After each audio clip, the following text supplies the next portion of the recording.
This is my second character of Settlers League, an Elementalist whose main damage skill is Absolution of Inspiring. I've dumped hundreds of Divines into this build to optimize its defensive layers and make it as comfy as possible in Tier 17 maps and against Uber bosses. It's pretty zippy for clear thanks to a high cast speed, low duration Lightning Warp. I was able to safely and quickly level to 100 while farming Trial Masters in Tier 17 maps. This build has a lot of moving parts, but I'll try to summarize it as best I can. The character does about 20 million DPS with Concentrated Effect, assuming 2 overlapping areas with Spell Cascade.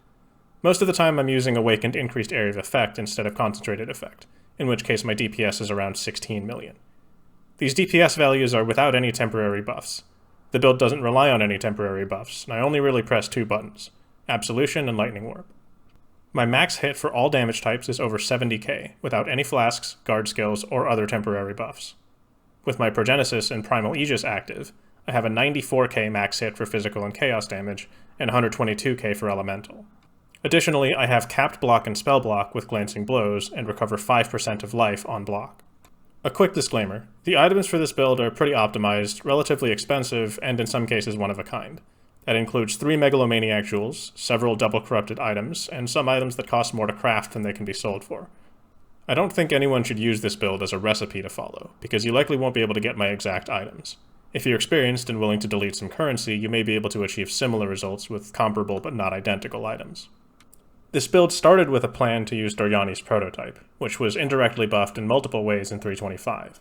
First, Reflecting Mists from the Lake of Kalandra have returned. This means we can once again have really powerful rare jewelry with large amounts of negative lightning resistance. It's easier than ever to bring our lightning resistance to the lower bound of negative 200%, which with Doryani's prototype means nearby enemies also have negative 200% lightning resistance. Second, this patch removed a lot of ways to take physical damage as elemental, replacing such modifiers with other things. Most notable were changes to Watcher's Eye modifiers, granting physical damage taken as fire while affected by Purity of Fire, physical damage taken as cold while affected by Purity of Ice, and physical damage taken as lightning while affected by Purity of Lightning. These modifiers now grant cold and lightning damage taken as fire while affected by Purity of Fire, fire and lightning damage taken as cold while affected by Purity of Ice, and fire and cold damage taken as lightning while affected by Purity of Lightning. Importantly, these modifiers have a max roll of 20%, and stack with the corresponding modifiers on Sublime Vision, which are 30% for a total of 50%. Combine that with a Timeless Jewel granting Divine Flesh or Tempered by War, and now you can have 2 entire damage types that get shifted to other damage types. This not only allows you to neglect resistances to those damage types, but also makes it easier to scale maximum resistance, since you only need to worry about 2 resistances instead of 4. It also makes some sources of elemental penetration less effective against you, since for example lightning penetration doesn't matter if you take no lightning damage. This isn't new technology. It's been possible for quite some time now to completely shift elemental damage types through a variety of sources. I did precisely that with the Molten Strike Pathfinder I played in 3.22. However, that defensive option has never been more accessible than it is now. The reason this is so important for Doryani's prototype is that Doryani's prototype causes lightning resistance not to affect lightning damage taken, or in other words sets your effective lightning resistance to 0. Doryani's prototype does allow you to mitigate lightning damage with armor, but it's very difficult to make armor sufficient for reducing big lightning hits. And crucially, armor does nothing against lightning damage over time, which means things like Mana Siphoner monsters are extremely dangerous. Shifting lightning damage taken to other damage types avoids these issues completely because no lightning damage is taken in the first place. This build in particular uses Purity of Ice and Divine Flesh, shifting all fire and lightning damage to cold and chaos, then scales cold and chaos resistance to 90% for huge elemental and chaos mitigation.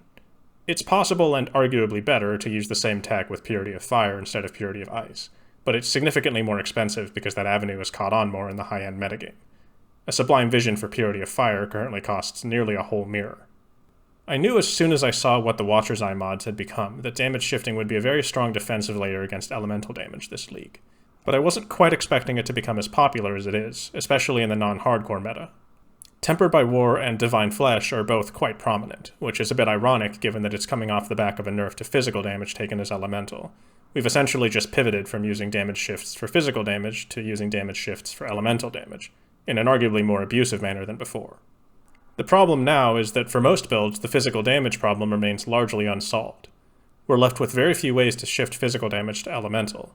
Endurance charges were buffed, but only against elemental damage, and the buff to armor on rare items can only go so far against big physical hits.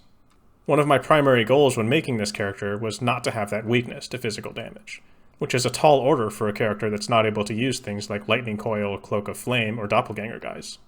The way I've done it is by stacking sources of additional physical damage reduction, or PDR. I've managed to get 90% PDR, and by that I don't mean estimated physical damage reduction on my character sheet. I mean that even without any armor, I can have 90% PDR without any temporary buffs. Achieving this is actually why I decided to play an Elementalist to begin with. Elementalist has a way of scaling PDR that other classes can't do nearly as well. Chaos Golem buff effect. I use a level 30 Chaos Golem, which gives me a buff that grants 6% PDR, and through various modifiers to buff effect, I'm able to scale that up to 34% PDR, as long as my Chaos Golem is alive. Add 8 Endurance charges, and that's 66% PDR.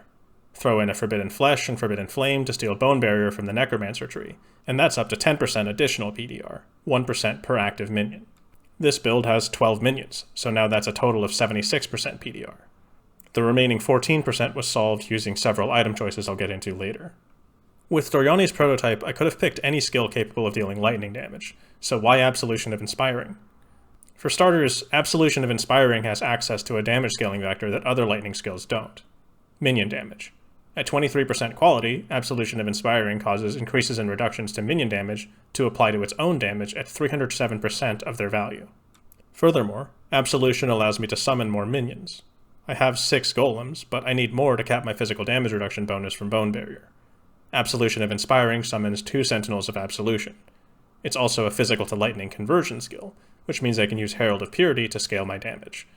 Herald of Purity summons 4 Sentinels of Purity, bringing my total minion count to 12, and allowing me to max out the PDR bonus from Bone Barrier. Let's go over how I scale Absolution's damage up to acceptable levels, beyond the obvious benefit of enemies' lightning resistance being negative 200%. My Absolution gem is level 21, 23% quality, and through various gem level modifiers on gear, I'm able to raise its level to 29. For Absolution, those 8 gem levels are equivalent to a 135% more damage multiplier, while also providing an additional 0.2 meters to its base radius. I try to grab as many efficient sources of increased minion damage as I can. The majority of this is coming from jewels and my weapon.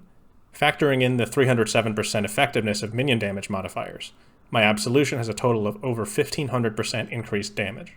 I've also heavily prioritized cast speed, and my Absolution has 239% increased cast speed. With 59% more cast speed from Awakened Spell Echo, I'm able to cast more than 7 Absolutions per second, which obliterates all visual clarity when combined with Awakened Spell Cascade and Awakened Increased AoE. This investment into cast speed isn't just for DPS. It also makes the build feel more responsive, not being locked in a Spell Echo animation for as long, and also being able to lightning warp around very quickly. Other than support gems, which I'll go over later, the build takes advantage of quite a few damage multipliers.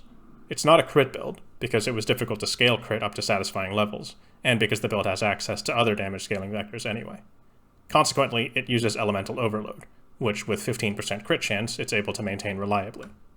This build is also able to sustain Righteous Fire very easily, thanks to 90% max resistance and all the regen from Stone Golem.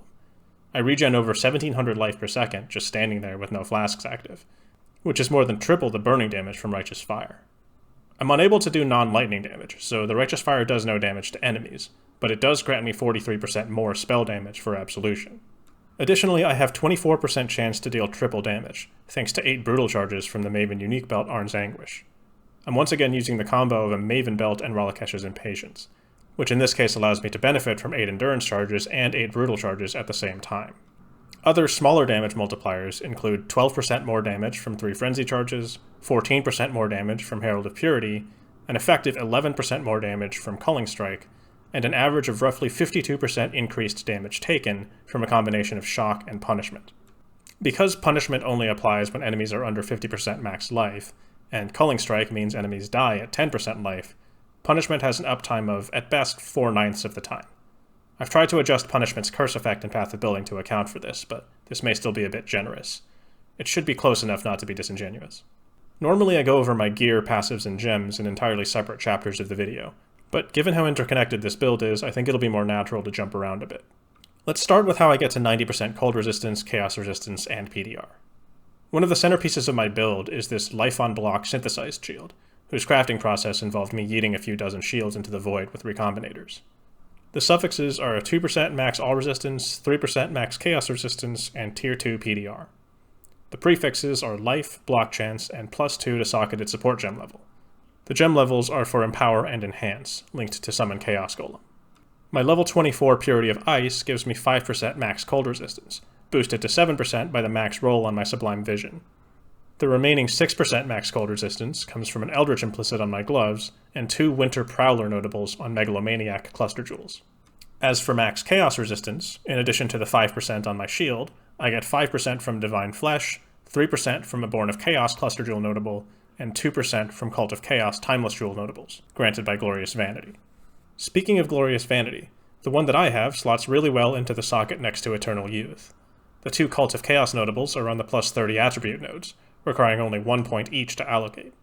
Additionally, it replaces the notable in the armor cluster with Automaton Studies, giving me 3% PDR and easy access to the armor mastery, granting 30% crit reduction.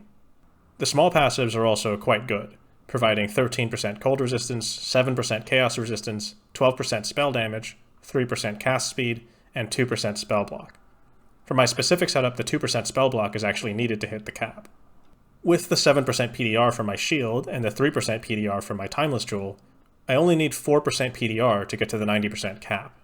There's a reasonable argument for stopping at 86% and letting the little armor I have do the rest, but getting that last 4% really is quite a boost to my Fizz max hit, so I decided to commit. To that end, my Doryani's prototype is corrupted with +2 to AoE gem level and 4% PDR while stationary. While that is conditional, I'm nearly always stationary and casting either Lightning Warp or Absolution, so it'll be up when I need it. I should also expand on how I'm scaling enough Golem buff effect to hit 34% PDR from Chaos Golem. A lot of that just comes from the Elementalist Ascendancy. Liege of the Primordial gives 100% increased Golem buff effect. Elemancer gives 25% increased Golem buff effect per summoned Golem, and each one gives me +1 to my Golem summon limit. On the passive tree, I allocate the Golem Commander cluster, which adds another +1 to my Golem limit, and gives me another 80% Golem buff effect. Additionally, 2 of my Megalomaniacs have the Primordial Bond notable. Each one comes with 40% increased Golem buff effect, 25% increased Golem life, and 10% increased damage per Golem. That adds up to 410% increased effect of all my Golem buffs, which include the level 30 Chaos Golem, a level 28 Lightning Golem, and a level 30 Stone Golem. My other 3 golems come from a level 28 Summon Ice Golem of Hordes gem. These don't grant me a buff, but allow me to get to 6 total golems instead of 4. My Chaos Golem specifically has 473% increased buff effect, thanks to the 63% gem quality, which is how the 6% PDR becomes 34% PDR. It is possible to have more golems and buff effect, using things like primordial items, but none of that seems efficient for my specific setup. Solving the block cap problem has undergone several iterations while playing this build, but here's what I've landed on. I spent some time recrafting the prefixes on my shield, fishing for spell block, but ended up hitting 50% increased block chance instead, along with a decent life mod. This allowed me to forgo all attack block investment, because the shield alone was enough to cap my block chance with glancing blows. As for spell block, Tempest Shield gives me 26% spell block, and earlier I mentioned the 2% spell block from my Timeless Jewel. One of my Megalomaniacs has the Powerful Ward notable, granting 10% spell block at max power charges. Since I always count as being at max power charges, this is functionally an unconditional 10% spell block. Altogether, this is just enough to hit spell block cap with glancing blows. With 75% block and spell block, 5% life recovery on block, 7k life, and 90% damage mitigation, it takes some really chunky damage to kill me quickly. Let's go over where I'm getting the bulk of my increased minion damage, starting with my 2 large cluster jewels. Both are item level 84 12 passive minion damage clusters, whose small passives each grant +13 max life and 13% increased minion damage. One cluster has intelligence and cold resistance on the small passives, while the other has dexterity and chaos resistance. I bought one of these clusters and crafted the other myself. I'm also getting 137% increased minion damage from my wand. It's a Convoking wand with tier 1 minion damage, +1 to all spell skills, and +1 to all minion skills. The suffixes are just multi-modded, with cast speed and the trigger mod.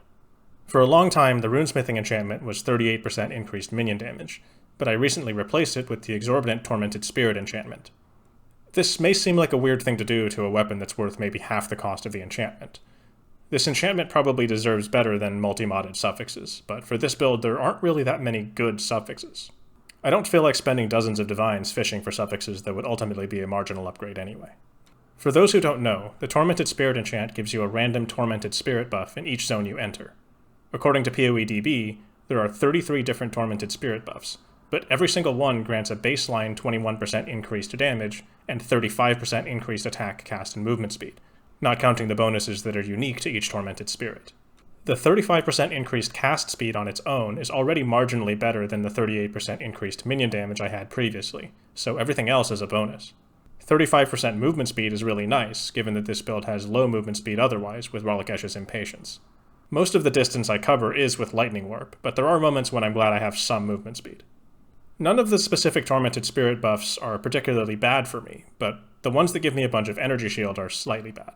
Divine Flash makes all damage bypass my ES, so all extra ES does is make my Righteous Fire burn me for more. Side note, it may have been better to use a lower tier Convening Wand instead of a Convoking Wand. This would be trading a marginal amount of increased minion damage for a lower intelligence requirement, freeing up a suffix on my other rares. I ended up solving that problem anyway, but it's worth considering. Now let's talk about Lightning Warp. You don't see a lot of builds using Lightning Warp these days. It's my personal opinion that Lightning Warp is the best travel skill in the game, but only at levels of investment that most aren't willing to put into a movement ability. Cast speed, movement speed, and skill effect duration all affect Lightning Warp in some way, and it won't feel good until you get enough of each. When Transfigure gems were introduced, and simultaneously Helmet enchantments were removed, Lightning Warp lost its 30% reduced duration enchantment. Without that enchantment, it's not easy to get Lightning Warp to 0 duration. Technically, there's no need to get it down to exactly 0 duration. As long as its duration is lower than your cast time, there's no additional benefit to lowering duration. My Lightning Warp has 93% reduced duration and 61% less duration. Since my Lightning Warp gem is level 24, it has 53% reduced duration inherently. It's linked to a level 23 20% quality less duration, which gives it 61% less duration. I use a Thread of Hope to access the 25% reduced skill effect duration cluster near the center of the skill tree. This particular Thread of Hope is double corrupted, with Corrupted Blood immunity and Curse resistance. Double corrupted Threads of Hope are relatively affordable because there's a divination card that produces them. Another note about Thread of Hope is that it's great for Doryani's prototype builds, because it's another source of negative lightning resistance. The remainder of my duration reduction comes from a Dusk Ring, which gives 15% reduced skill effect duration when equipped in the left ring slot. This particular Dusk Ring is self-crafted. Dusk Rings can only be obtained from reflecting mists in maps, which means they can only be found mirrored and therefore largely unmodifiable. To get a non-mirrored Dusk Ring base to craft on, you need to use the 5-to-1 recipe by vendoring 5 Dusk Rings. For this particular ring, finishing the craft meant using reflecting mists and breaking rings until I had positive max life, positive cast speed, and negative lightning resistance. In truth, this build doesn't really need Lightning Warp. I could have just used Frost Blink of Wintry Blast, which requires no investment into duration. It would definitely be slower than Lightning Warp at the top end, thanks to its slower cast speed and shorter maximum distance. However, it would save some skill points and a gem socket, and allow me to use something other than a Dusk Ring in my left ring slot. I just really like Lightning Warp and was determined to fit it in. To accomplish my goal of making the build as map mod agnostic as possible, I've put a lot of effort into becoming immune to many of the things that would get me killed. Starting with ailments, I have freeze immunity and 50% reduced chill effect with the Brine King Pantheon power. To get myself over 100% reduced chill effect, I use a suffix on my gloves for 40% and a suffix on a rare jewel for 32%, putting me at 122% reduced chill effect. Tempest Shield grants me shock immunity. I don't have immunity to any other ailments, but I'm not that concerned. Damaging ailments are mostly a non-issue with the amount of regen I have, and the alternate ailments are neither common nor particularly dangerous to me. This build is also immune to extra crit damage. I get 30% crit reduction from an armor mastery, and 70% crit reduction from 14 tattoos, replacing intelligence nodes on the tree. For a long time I used a different Doryani's prototype, corrupted with 50% crit reduction instead of PDR. I made the switch when I had enough intelligence to get the crit reduction from tattoos. This was fortunate because I ended up selling my first Doryani's prototype for about 100 more divines than I had paid for it. Finally, I've managed to fit in a permanent 104% reduced curse effect, which allows me to ignore pretty much all curses. This curse reduction is coming from the corruption on my Thread of Hope, the Yugal Pantheon power, and the implicit on a nameless ring. This is another self-crafted ring that required putting myself in Reflecting Mist prison to get just the right combination of mods. This ring was harder to make than the Dusk Ring because I needed life, cast speed, and intelligence all to stay positive, while lightning resistance went negative. Now I'll show the gear that I haven't already gone over in detail, starting with my helmet. I needed a helmet with high max life, +2 minion gem level, and increased life regen. Because Absolution is a minion skill, the gem level mod does scale my damage, even though I'm not actually dealing minion damage. The life regen is to boost the healing from my stone golem. I originally had intelligence crafted on the helmet, but once I got the build more optimized, I didn't have anything useful to craft anymore, so I just put some rarity on it. The Eldritch Implicits are cast speed and some non-damaging ailment effect, just to make my shock debuff a bit stronger. My gloves are pretty much textbook Righteous Fire gloves, which happen to be good for my current setup. They have life, increased life regen, chaos resistance, and the veiled +2 AoE gem level to get my Purity of Ice to at least level 23. The crafted +1 AoE gem level would actually have been sufficient here, but then I couldn't have had both chaos resistance and the reduced chill effect mod. The implicits are max cold resistance and lightning leech, which is where pretty much all of my leech is coming from. Given how much regen I have, I don't really need leech, but it's nice to have for the price of one implicit. My amulet is a focused amulet, with life, physical skill gem levels, and cast speed. It's anointed with Vigor, which gives me the 3rd endurance charge from the skill tree, and consequently also an additional brutal charge. The +2 to physical skills is strictly worse than +2 to all skills, which would allow me to drop the gem level mod on my gloves, and also get my lightning warp from 93% reduced duration to 95%. However, getting +2 all skills alongside tier 1 life and cast speed doesn't seem feasible to craft. It would actually be easier to get +2 all skills and +2 physical skills, but dropping the life prefix makes me lose 700 life, so I didn't want to go that route. Lastly, let's take a look at the remaining corruptions on my uniques. My Rollikesh's Impatience has +1 endurance charge and +2 to duration gem level. This gives me 2 additional levels on Lightning Warp, helping reduce its duration. My Arn's Anguish is corrupted with max life and catalyzed for life and mana modifiers, so that it grants a total of 26% increased max life, which is huge for a build that has so much flat life and relatively little percent life. Let's briefly go over my flasks. I use a life flask for recovery, a progenesis for survivability, a silver flask for onslaught, a quartz flask for phasing, and a quicksilver flask for movement speed. The suffixes are bleeding removal on the life flask, and stun avoidance, life regen, and movement speed on the utility flasks. All of the utility flasks gain charges when I'm hit, and are enchanted to use when full, so that I never have to think about them. They just give me some quality of life while clearing maps, and they essentially don't exist when I'm fighting bosses. This build doesn't really depend on its flasks at all. I frequently run maps with reduced flask charge gain, I freely click Exarch altars that reduce flask effect and charge gain, and I don't hesitate to choose the ultimatum modifier that completely prevents me from gaining flask charges. I honestly think I could just remove all my flasks, and it would change very little about how the build feels or what results it gets. I genuinely can't remember the last time I used my life flask, so I should probably just replace it with a gold flask. In the Elementalist Ascendancy tree, in addition to the Golem notables, I grab Shaper of Storms for damage, and Bastion of Elements for reflect immunity and some extra durability against elemental damage.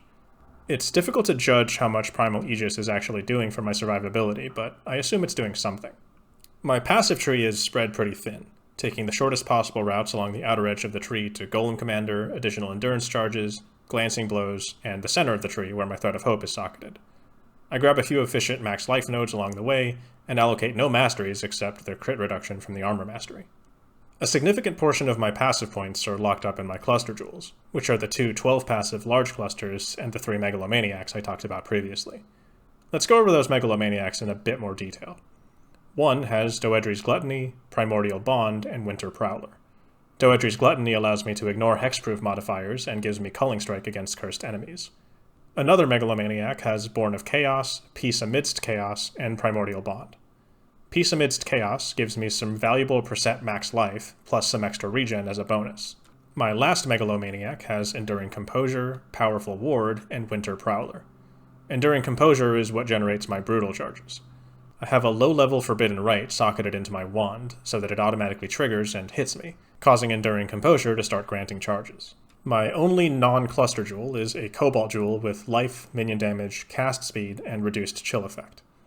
It's not hard to get max cold resistance on rare jewels like this, so it's not strictly necessary to have 2 Winter Prowler notables in my Megalomaniac setup.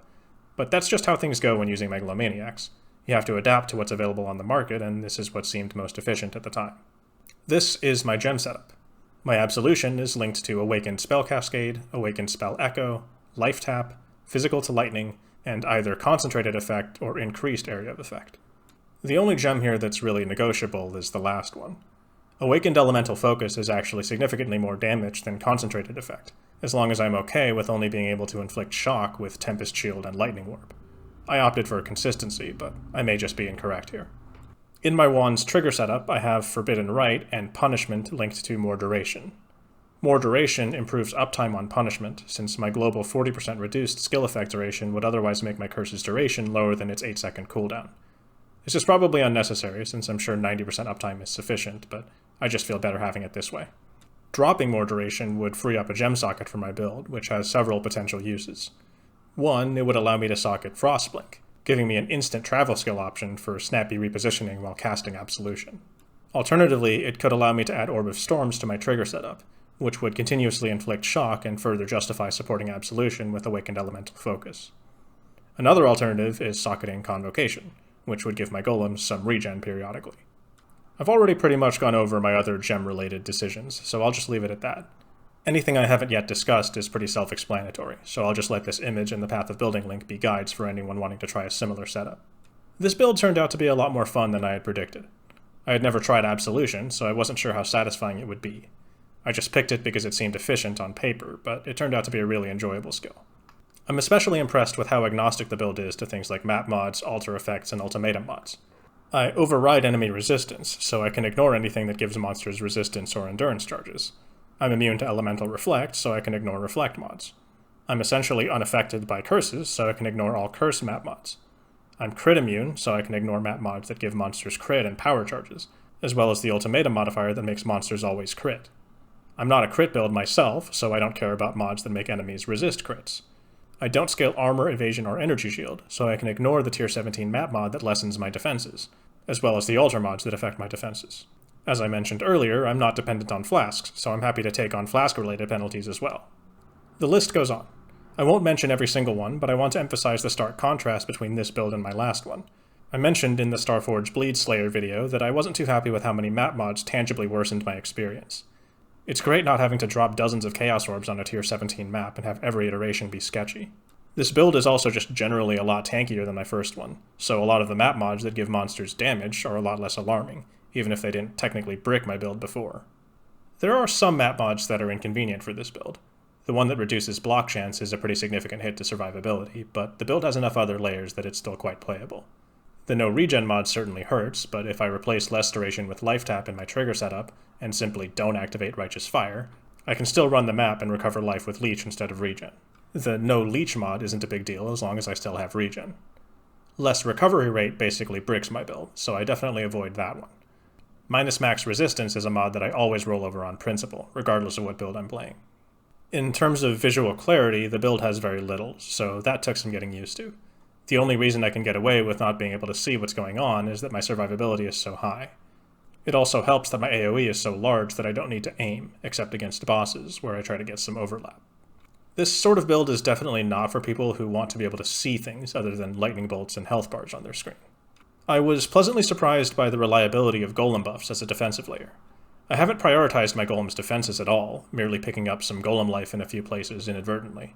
With just the max life scaling from gem levels and the elemental damage immunity from Elemancer, I rarely ever see my golems die.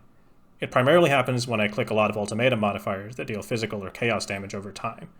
But even when a golem does die, it's automatically resummoned in 4 seconds, and this build has enough redundancy in its defensive layers that it's not that concerning. I was a bit concerned that the build's wheels would fall off when I started doing uber bosses. The damage isn't exceptionally high, and this is the first time in a long time that I've played a build without spell suppression. It turns out that the build can do all uber bosses quite comfortably. The most dangerous uber boss ability is Uber Shaper's Frostbolt, which has a lot of cold penetration. I do take 50% of cold damage as chaos, which helps a lot, but if I were doing the Purity of Fire variant of this build, I'd ignore all the cold penetration. My Molten Strike Pathfinder from 322 was able to do this, and had 100% spell suppression, so those Frostbolts did almost nothing to that character. This character has better recovery and physical damage mitigation, which makes it better suited for Uber Exarch and Uber Cirrus. I don't normally talk about leveling in my build videos because I tend not to use optimized leveling techniques. However, this time I did actually use some meta leveling tech, the enchant combo of Summon Spectral Wolf on kill and grants Envy. This tech is pretty well documented elsewhere, so I won't go into detail, but I will say that Absolution of Inspiring complements this strategy. Because Absolution of Inspiring scales with minion damage, I was able to easily scale my minion's damage and my own. This led to a really smooth transition into my proper build at level 72, when I was able to equip my gear, the majority of which I had acquired beforehand. I ended up being deathless until level 98, when I was one-shot by Detonate Dead from a Revenant in a Tier 17 Abomination map, less than 24 hours before they nerfed those monsters into oblivion where they belong. I think that's everything. I haven't quite figured out what my next build will be. I've got around 400 divines to work with, so that should be enough to get almost any idea off the ground. If not, then I'm happy to continue farming on this character until I have enough. Leave any questions or feedback in the comments and I'll try to respond. Thanks for watching.